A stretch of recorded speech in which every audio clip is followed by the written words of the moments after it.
Hello futures of India. मैं संदीप पाठक कॉमर्साला के इस बच्चों क्लासरूम में जो नए हैं उनका स्वागत करता हूं, जो पुराने हैं उनके सहयोग और विश्वास के लिए आभार व्यक्त करता हूं। अच्छा, आज हम लोग ना मनी सप्लाई पढ़ेंगे, लेकिन इसको समझने से पहले कि हम जानते हैं कि मनी सप्लाई के बारे में क्यों पढ़ रहे हैं, उसका क्या ऑब्जेक्टिव है, क्या इंपॉर्टेंस है। देखिए, आपको पता है ना, मनी जो है एज अ लुब्रिकेंट काम करता है किसी भी इकोनॉमी के लिए। आप बताओ, इकोनॉमी से मनी को निकाल दीजिए तो क्या आप इकोनॉमी की या के बारे में सोच सकते हैं? नहीं सोच सकते हैं। इकोनॉमी पूरा खत्म हो जाएगा। मनी जो है बहुत बड़ा एज अ लुब्रिकेंट का काम करता है, ठीक है ना। हमने देखा फंक्शंस ऑफ मनी में, देखिए इसका कितना इंपॉर्टेंस है, ठीक है। अब इसका जो है ये आपका एक फाइनेंशियल एसेट की तरह भी काम करता है ना, कि मनी के को यूज करके बहुत सारे फंक्शन परफॉर्म करते हैं, बहुत सारे काम करते हैं, तो वो चीज़ नहीं होगा। तो इकोनॉमिक स्टेबिलिटी के लिए, कि इकोनॉमिक एक स्टेबल तरह से चलता रहे, इनफैक्ट ग्रोथ होता रहे, तो आपको जो भी मनी का रिक्वायरमेंट है वो इंश्योर करना होगा। जो भी मनी का रिक्वायरमेंट है इकोनॉमी में वो फुलफिल होता रहे, सप्लाई होता रहे। लेकिन हमें ये जानना पड़ेगा ना कि हमें जो रिक्वायरमेंट है वो तो है, हमें पता है ये रिक्वायरमेंट है, वो भी जानना होगा। दूसरा जानना होगा कि हर पॉइंट ऑफ टाइम पे मनी का स्टॉक कितना है। मनी के स्टॉक को जानना होगा ना, तो मनी के स्टॉक को जानने के लिए कोई ना कोई तरीका हमें निकालना पड़ेगा ना, जिसको हम बोलते हैं मेजरमेंट ऑफ मनी सप्लाई। और मनी का स्टॉक कितना है एक पर्टिकुलर पॉइंट ऑफ टाइम पे, उसी को हम मनी सप्लाई बोलते हैं। तो चलिए इसको देखते हैं कि मनी सप्लाई आपका क्या है। तो मनी सप्लाई की जब हम बात करेंगे तो मनी सप्लाई का अगर डेफिनेशन पे जाएं तो मनी सप्लाई का डेफिनेशन क्या बोलता है? It is the total volume of money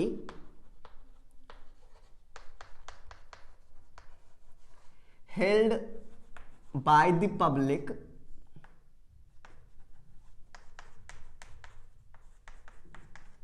at a particular point of time।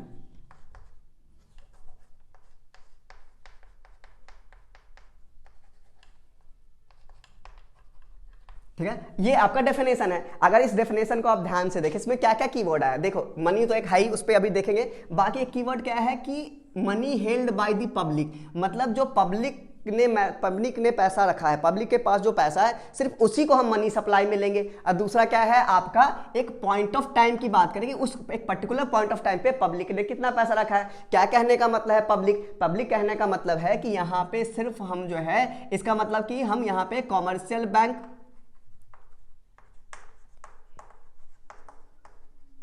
और गवर्नमेंट को नहीं लेंगे, इसको हम नहीं लेंगे। क्यों नहीं लेंगे? क्योंकि ये मनी क्रिएटिंग सेक्टर है। क्या है?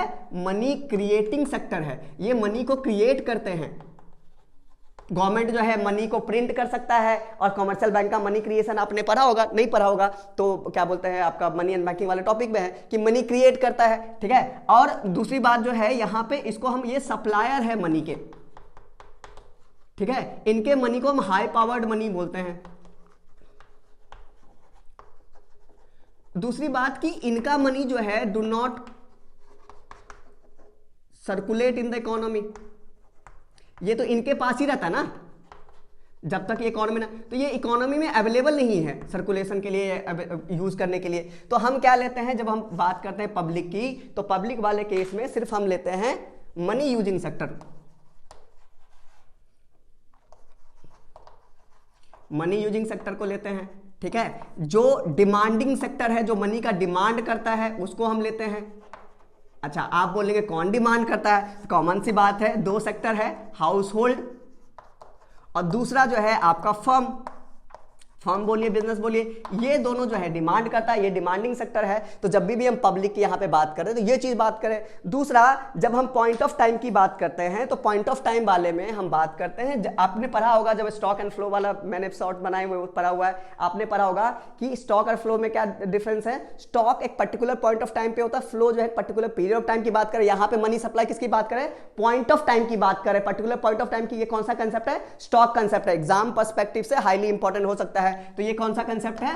स्टॉक कंसेप्ट है आपका, ये ध्यान रखना, एग्जाम पर्सपेक्टिव से इंपॉर्टेंट है। अच्छा, तो अब जो है मनी सप्लाई जो है कर रहे हैं, तो मनी सप्लाई को मेजर कैसे करें, है ना। मनी सप्लाई को मेजर तो बोल तो दिया मनी सप्लाई है, लेकिन इसको मेजर करने का कुछ टूल्स एंड टेक्निक्स तो निकालना पड़ेगा। तो देखो 1935 में आरबीआई का एस्टैब्लिशमेंट होता है, ठीक है। 1935 में आरबीआई जो है एस्टैब्लिशमेंट होता है। 1967 66 67 तक सिर्फ आरबीआई जो है बस इसी डेफिनेशन करता है कि currency held by the public and demand deposit with the commercial bank, currency held by the public, और दूसरा था demand deposit, in fact net demand deposit with commercial bank, है ना। इस दोनों को ही लेके चलता था। इसको हम M1 मेजर ऑफ मनी भी बोलते हैं, अभी आगे देखेंगे। तो ये M1 मेजर था। लेकिन आपका 67-68 में, है ना, आरबीआई ने क्या बोलते हैं, थोड़ा सा ब्रॉडर पर्सपेक्टिव लेने की कोशिश की और एग्रीगेट मॉनेटरी रिसोर्स या मनी रिसोर्स के बेसिस पे AMR जो है ले आया, जिसको हम M3 बोलते हैं। फिर 1998 में भी कुछ और मेजर्स आया, उतना डिटेल में आपको नहीं जानना है। तो फिर क्या बोलते हैं 77 में जो है आपका अप्रैल 1977 से जो है आपका M1, M2, M3, M4 measure of money लेके आया, जो मेजर करने का, ताकि सारे एस्पेक्ट को हम कंसिडर कर सके। वैसे तो M0 भी एक मेजर है, इतना डिटेल में आपको नहीं जानना है, तो हम देखते हैं। अच्छा, एक चीज बताइए, जब हम पब्लिक की पैसे की बात करेंगे तो पब्लिक जो मनी हेल्ड करता है, ये हमने बोला कि money held by the public क्या बोलता है, पर्टिकुलर पॉइंट ऑफ टाइम। तो जो कोई भी, मान लीजिए आपकी बात करें, आप पैसा कैसे रखेंगे अपने पास, आप जो पब्लिक जो है पैसा रखेगी, वो पब्लिक पैसा कैसे रखेगी, या तो करेंसी के फॉर्म में रखेगी, ठीक है, करेंसी में आपका जो है नोट्स आ गया, जो पेपर नोट्स हैं, प्लस क्वाइंस आ गए, जिसको हम लीगल मनी भी बोलते हैं, लीगल टेंडर ऑफ मनी। ये मनी वाले टॉपिक में हमने पढ़ा है। इसको फियाट मनी भी बोल सकते हैं, क्योंकि गवर्नमेंट के ऑर्डर से ये इशू होता है, तो इसको हम फियाट मनी भी बोलते हैं, ठीक है ना। एक तो इस फॉर्म में रख सकते हैं, ये इकोनॉमी में सर्कुलेट होता है, आप करेंसी, नोट्स, कॉइन्स को यूज करके जो है आप इकोनॉमिक एक्टिविटीज करते हैं, या जो भी फंक्शंस हैं क्या बोलते हैं मनी का, वो फुलफिल करते हैं। दूसरा जो है, आप अपना पैसा कहाँ रखते हैं, बैंक या पोस्ट ऑफिस वगैरह में रखते हैं, है ना। आप अपना पैसा जो है बैंक में रखते हैं और पोस्ट ऑफिस में रखते हैं, है ना। तो इस तरह से जो है आप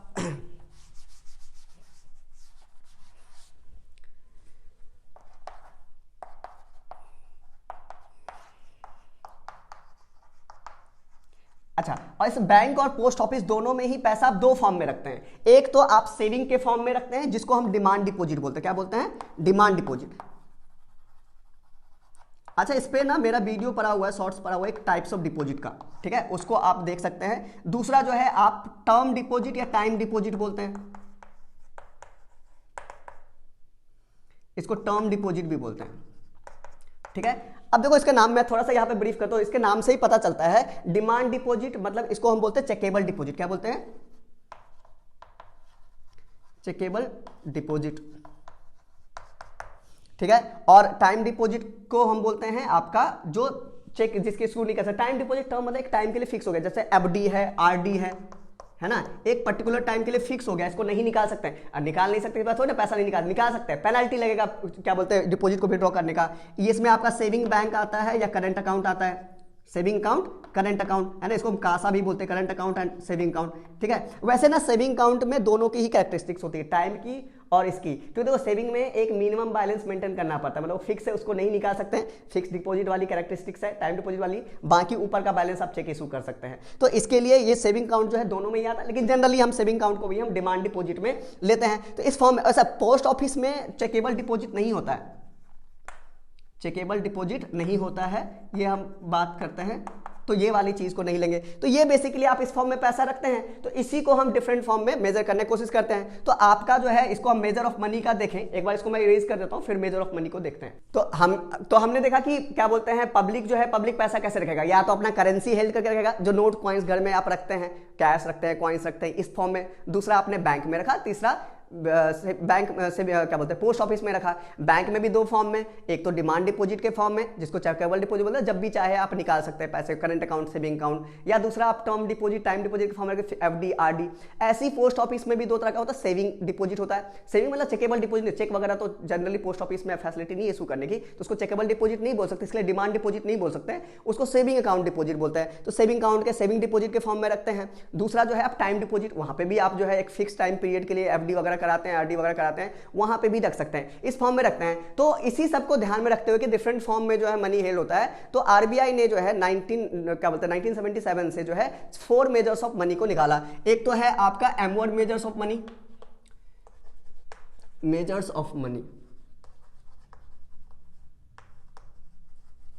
ठीक है। आपका M1 है, M2 है, M3 है, और M4 है। अच्छा, अब देखिए यहां पे M1 वाले में simple currency held by the public,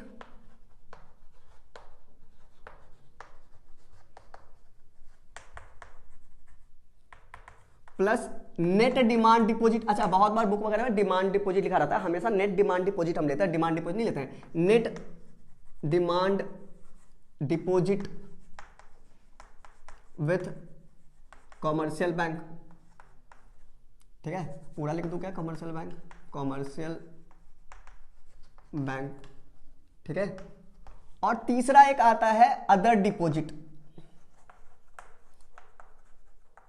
with RBI. अच्छा, ये डिपॉजिट ना बहुत छोटा, देखो currency held by the public ये तो समझ गए आप, डिमांड डिपॉजिट मैंने बता दिया आपको क्या है, नेट में एक्सप्लेन करता हूं। अदर डिपॉजिट जो है आरबीआई का, मतलब आरबीआई के पास जैसे मान लो कोई फॉरेन गवर्नमेंट है, फॉरेन इंस्टीट्यूशन है, फॉरेन बैंक है, उसने अगर कोई डिपॉजिट आरबीआई के पास रखी है उसको हम अदर डिपॉजिट विद आरबीआई बोलते हैं। इसका बहुत छोटा सा कंपोनेंट होता है, नाबार्ड का भी जो है डिपॉजिट अगर है तो उसको लेते हैं, लेकिन गवर्नमेंट का या कोई और दूसरा बैंक है कमर्शियल बैंक, उसका डिपॉजिट अगर आरबीआई के पास है वो हम नहीं लेते, इसका ध्यान में रखना। अच्छा, ये बहुत छोटा सा कंपोनेंट है अदर डिपॉजिट का, मेन आपका ये दोनों कंपोनेंट है। अच्छा, नेट डिमांड डिपॉजिट का क्या यहाँ पे मतलब है, नेट डिमांड, देखो डिमांड डिपॉजिट और समझ गए ना कि जो भी चेकेबल डिपॉजिट है, जब भी चाहे आप पैसा ऑन डिमांड निकाल सकते हैं, उसको डिमांड डिपॉजिट बोलते हैं। तो बहुत बार क्या होता है, इंटर बैंकिंग ट्रांजैक्शंस होता है, मतलब आपने जो डिपॉजिट किया एक बैंक में, सपोज आईसीआईसीआई बैंक में डिपॉजिट किया, वही पैसा जो है एचडीएफसी की, बहुत बार ना इनको फंड की जो है by the end of the day, क्योंकि रिजर्व वगैरह मेंटेन करना पड़ता है, तो by the end of the day मतलब मनी के जो डिपॉजिट चाहिए जितना उतना नहीं हो पाता है, तो एक दूसरे के बैंक जो है आपस में ट्रांजेक्शन करते हैं, जिसको इंटर बैंकिंग ट्रांजेक्शन बोलते हैं। तो इंटर बैंकिंग ट्रांजेक्शन को जब हम माइनस कर देते हैं तो वो क्या आ जाता है, नेट डिमांड। जो इंटर बैंकिंग ट्रांजेक्शंस को भी इंक्लूड किया तो ग्रॉस, उसमें से इंटर बैंकिंग ट्रांजेक्शन को माइनस किया तो डिमांड, क्योंकि ना वो आपका उसका लॉजिक ये है कि वो जो है डबल काउंटिंग हो रही है। सपोज आपने आईसीआईसीआई बैंक में पैसा जमा किया, अब हर बैंक को ना जितना भी उसका नेट और टाइम डिपॉजिट है उसका रिजर्व मेंटेन करना पड़ता है। बैंकिंग वाले में ऑलरेडी वीडियो पड़ा हुआ है कि आपको cash reserve ratio, SLR, statutory liquidity ratio maintain करना पड़ता है, ये सब मेंटेन करना पड़ता है, लीगल रिजर्व रेशियो मेंटेन करना पड़ता है। तो उस वाले केस में क्या है कि आईसीआईसीआई बैंक के पास मान लो सफिशिएंट फंड हो गया, जितना रिक्वायर्ड था उससे ज्यादा हो गया, और एचडीएफसी बैंक के पास कम पड़ गया, तो एचडीएफसी बैंक बोले देखो रात भर तुम्हारे पास रह के जो है कोई चीज मिलना नहीं है, तुम अब इसको तो कुछ कहीं पे लेंड कर नहीं सकते हो, तुम मुझे दे दो, मेरा रिक्वायरमेंट फुलफिल हो जाएगा, मेरे को पेनाल्टी नहीं लगी, तुम्हें मैं कुछ इंटरेस्ट दे दूंगा। आईसीआईसीआई बैंक भी बोलेगा समझ आइडियल मनी है, दे देता हूं, तो आईसीआईसीआई बैंक ने एचडीएफसी को कर दिया, एचडीएफसी ने अपने डिपॉजिट में उसको काउंट कर लिया ताकि उसका जो लीगल रिजर्व रिक्वायरमेंट है वो फुलफिल हो सके। अब देखो आपका ही डिपॉजिट दो बैंक में काउंट हो गया कि नहीं काउंट हो गया, तो डबल काउंटिंग होगी ना। इसको अवॉइड करने के लिए क्या करते हैं, जो इंटर बैंकिंग ट्रांजेक्शंस है उसको आप क्या करते हैं, एलिमिनेट कर देते हैं, माइनस कर देते हैं, तो आपका नेट डिमांड डिपॉजिट आता है। ठीक है, M2 की जब हम बात करते हैं, M2 वाले में क्या है, M1 तो आप लेंगे ही, मतलब ये currency held by the public, net demand deposit तो लेंगे ही, क्योंकि सेविंग आपका छोड़ दिया, क्योंकि देखो नेट डिमांड डिपॉजिट मैंने बताया, डिमांड डिपॉजिट जिसको चेकेबल डिपॉजिट बोलते हैं, चेक सिर्फ कमर्शियल बैंक के पास चेक फैसिलिटी है, सेविंग पोस्ट ऑफिस के पास नहीं है, तो इसलिए उसको चेकेबल डिपॉजिट नहीं बोलते हैं, क्योंकि चेकेबल डिपॉजिट नहीं बोलते तो डिमांड डिपॉजिट में नहीं काउंट हुआ। तो आप saving deposit with post office ले लेंगे, सेविंग डिपॉजिट्स या सेविंग डिपॉजिट अकाउंट्स भी बोल सकते हैं विद पोस्ट ऑफिस, ये जो है इसको भी आप ले लेंगे। अच्छा, M3 की जब हम बात करेंगे तो M3 वाले में आपका M1 तो आएगा ही, मतलब ये तो आएगा ही आएगा, दूसरा क्या आएगा, टाइम डिपॉजिट बोलिए या टर्म डिपॉजिट बोलिए, term deposit with banking system बोलिए या बैंक बोलिए, विथ बैंकिंग सिस्टम। ठीक है, और अब जब हम M4 की बात करेंगे तो इसमें M3 लेंगे, मतलब कि M1 लिया, मतलब उसमें डिमांड डिपॉजिट आ गई, currency held by the public आ गई, टाइम डिपॉजिट आ गई, लेकिन सिर्फ बैंकिंग सिस्टम का आया, आपका पोस्ट ऑफिस का नहीं आया। तो इस वाले हम क्या करेंगे, all deposits with all deposit, इसमें ऑल डिपॉजिट दोनों ही आ जाएगा, सेविंग वाला आ जाएगा प्लस जो है आपका टाइम वाला आ जाएगा। ठीक है, फिक्स्ड वाला, इसको फिक्स्ड भी बोल सकते हैं। ठीक है, अब ये दोनों ही जो है आपका आ जाएगा, है ना, टाइम बोलिए, फिक्स्ड बोलिए, with all deposits with post office. अच्छा, अगर आप बहुत ध्यान से देखें तो ये जो है आपका सिर्फ हम क्या बोलते हैं, सेविंग की या डिमांड डिपॉजिट की बात करते हैं, तो बहुत नैरो नहीं है, तो इन दोनों को हम नैरो मेजर ऑफ मनी या नैरो मनी बोलते हैं, नैरो। और ये दोनों क्योंकि ब्रॉडली कवर करते हैं, इसको ब्रॉड मेजर ऑफ मनी या ब्रॉड मनी बोलते हैं, ब्रॉड मनी बोलिए, ब्रॉड मेजर ऑफ मनी बोलिए। ठीक है, तो ये आप ध्यान रखना कि ये चीज़ है, ये आपका ब्रॉड मनी है या ब्रॉड मेजर ऑफ मनी है, ये नैरो मनी M1 M2, ठीक है। तो ये आप इस तरह से जो है मनी को मेजर करते हैं। ये आपका मनी सप्लाई और मेजर ऑफ मनी के बारे में था। ऐसे ही वीडियोस के लिए अगर अभी तक आपने सब्सक्राइब नहीं किया तो सब्सक्राइब करिए ताकि आपको रेगुलर अपडेट्स मिलते रहें।